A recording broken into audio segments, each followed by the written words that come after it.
الحمدللہ رب العالمین والصلاۃ والسلام علی سید المرسلین۔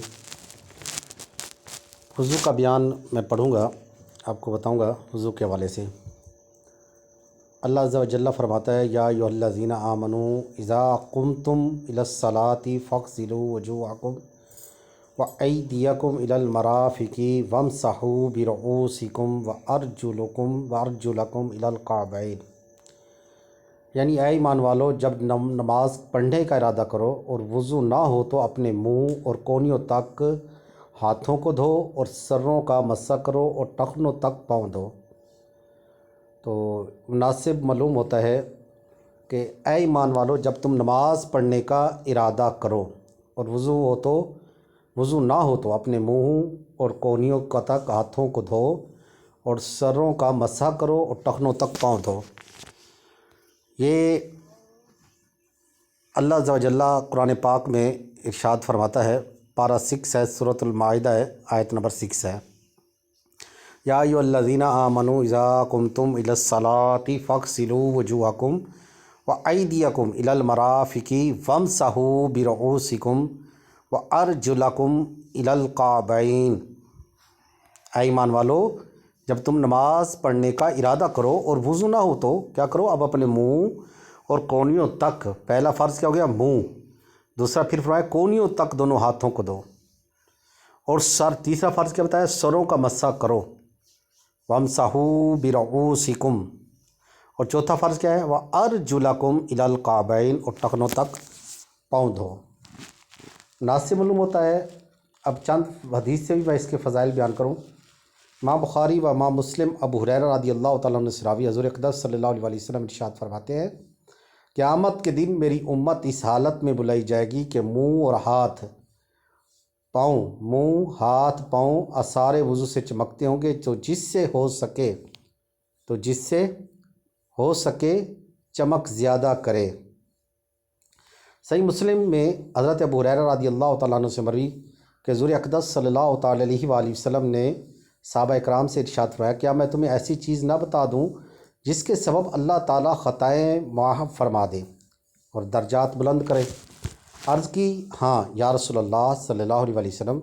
فرمایا، جس وقت وضو ناگوار ہوتا ہے اس وقت وضو کامل کرنا اور مسجدوں کی طرف قدموں کی کثرت اور ایک نماز کے بعد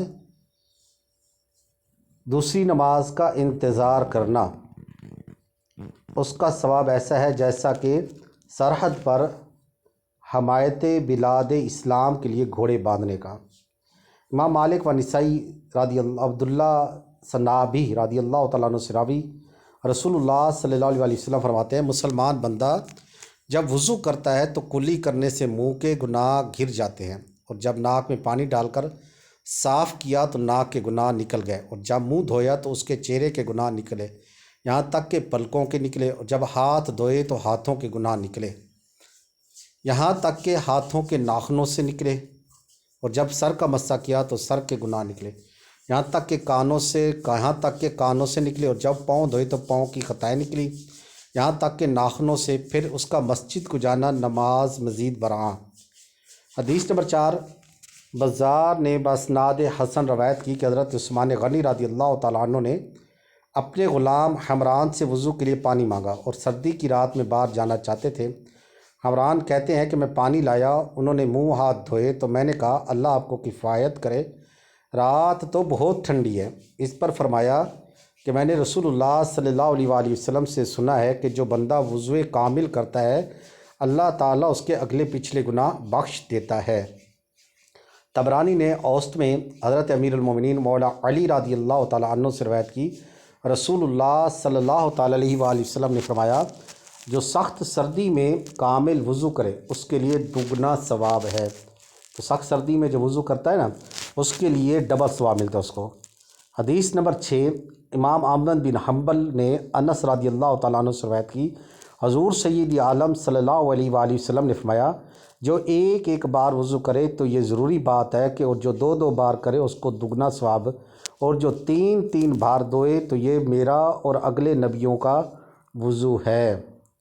حدیث نمبر 7، صحیح مسلم میں عقبہ بن عامر رضی اللہ تعالیٰ عنہ سے مروی، رسول اللہ صلی اللہ علیہ وآلہ وسلم فرماتے ہیں جو مسلمان وضو کرے اور اچھا وضو کرے پھر کھڑا ہو اور باطن و ظاہر سے متوجہ ہو کر 2 رکعت نماز پڑھے اس کے لیے جنت واجب ہوتی ہے، جنت واجب ہوتی ہے۔ یہ تو وضو کرنے کے فضائل ہو گئے، حدیث پاک بیان کرتے جاؤں تو کافی لمبا بیان ہو جائے گا، فضائل کثیر ہے، تو میں آگے وضو کے حوالے سے آتا ہوں، وضو کرنے کے طریقے کے حوالے سے۔ تو ہمیں وضو کے لیے اب کیا ہے کہ وضو احکام فقہی وہ آیت کریمہ جو اوپر میں نے آپ کو بتائی ہے، اس سے وضو کے 4 فرض ثابت ہوتے ہیں۔ نمبر 1 منہ دھونا، نمبر 2 کونیوں سمیت دونوں ہاتھ دھونا، منہ دھونا۔ نمبر 1 کیا ہے؟ منہ دھونا۔ نمبر 2 کونیوں سمیت دونوں ہاتھوں کا دھونا۔ نمبر 3 سر کا مسح کرنا، سر کا مسح کرنا۔ اور نمبر 4 ہے ٹخنوں سمیت دونوں پاؤں کو دھونا ہے، کسی عضو کے دھونے، اب دھونا کیا ہے؟ کسی عضو کے دھونے کے یہ معنی ہے کہ اس عضو کے ہر حصہ پر کم سے کم 2 بوند پانی بہہ جائے، اس عضو کے ہر حصہ پر کم سے کم 2 بوند پانی بہہ جائے۔ بھیگ جانے یا تیل کی طرح پانی چپڑ لینے یا 1 آدھ بوند بہہ جانے کو دھونا نہیں کہیں گے، نہ اس سے وضو ہوگا اور نہ ہی غسل ادا ہوگا۔ کم از کم 1 آدھ بوند پانی کو اچھی طرح بھیگ جانے یا تیل کی طرح پانی چپڑ لینے یا 1 آدھ بوند بہہ جانے کو دھونا نہیں کہیں گے، نہ اس سے وضو ہوگا نہ غسل ادا ہوگا۔ کم از کم 2 بوند ہر جسم کے ہر حصے پر 2 بوند پانی بہہ جائے۔ اس امر کا لحاظ بہت ضروری ہے، لوگ اس کی طرف توجہ نہیں کرتے اور نمازیں ضائع ہو جاتی ہیں۔ بدن میں بعض جگہ ایسی ہے کہ جب تک ان کا خاص خیال نہ کیا جائے کہ ان پر پانی نہ بہے، جس کی تشریح ہر عضو میں بیان کی جائے گی۔ کسی جگہ پر موضع حد پر تری پہنچنے کو مسح کہتے ہیں۔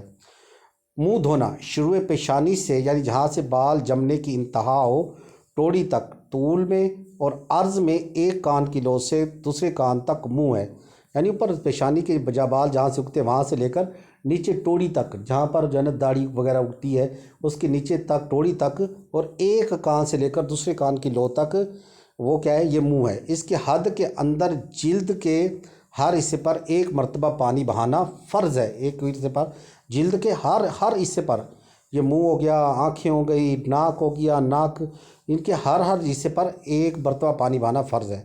جس کے سر کے اگلے حصے کے بال گر گئے یا جمے نہیں، اس پر وہیں تک منہ دھونا فرض ہے جہاں تک عادتاً بال ہوتے ہیں۔ اگر عادتاً جہاں تک بال ہوتے ہیں اس سے نیچے تک کسی کے بال جمے ہوں تو ان زائد بالوں کا جڑ تک دھونا فرض ہے، مونچھوں یا بھووں یا بچی یہ جو نیچے والا ہونٹ ہے اس کے نیچے جو بال اگتے ہیں گھنے ہوں، کھال بالکل نہ دکھائی دے تو جلد کا دھونا فرض نہیں۔ داڑھی گھنی ہے، چمڑی بنا وہ بال گھنے ہوں اور کھال جو ہے نا چمڑی بالکل دکھائی نہیں دیتی تو جلد کا دھونا فرض نہیں ہے، بالوں کا دھونا فرض ہے۔ اگر ان جگہوں کے بال گھنے نہ ہوں تو جلد کا دھونا بھی فرض ہے۔ نمبر 3 مونچھیں بڑھ کر لبوں کو چھو لیں تو اگرچہ گھنی ہوں مونچھیں ہٹا کر لب کا دھونا فرض ہے۔ مسئلہ نمبر 4 داڑھی کے بال اگر گھنے نہ ہوں، یا مسئلہ نمبر 4 سے کل میں انشاءاللہ اس کی کمپلیٹ ویڈیو بناؤں گا انشاءاللہ۔ صلو علی الحبیب صلی اللہ علیہ محمد صلی اللہ علیہ وآلہ وسلم۔ اپنے صدقات، اپنی زکوٰۃ، اپنی خیرات اور اپنا فنڈ وغیرہ جو بھی ہو اپنے مدرسہ دارا نور مصباح القرآن کو دینا ہے، کہ ابھی مدرسہ نور القرآن کا ہم نے لینٹر ڈالنا ہے، تو اس کے لیے ہمیں 10 سے 12 لاکھ روپے کی ضرورت ہے۔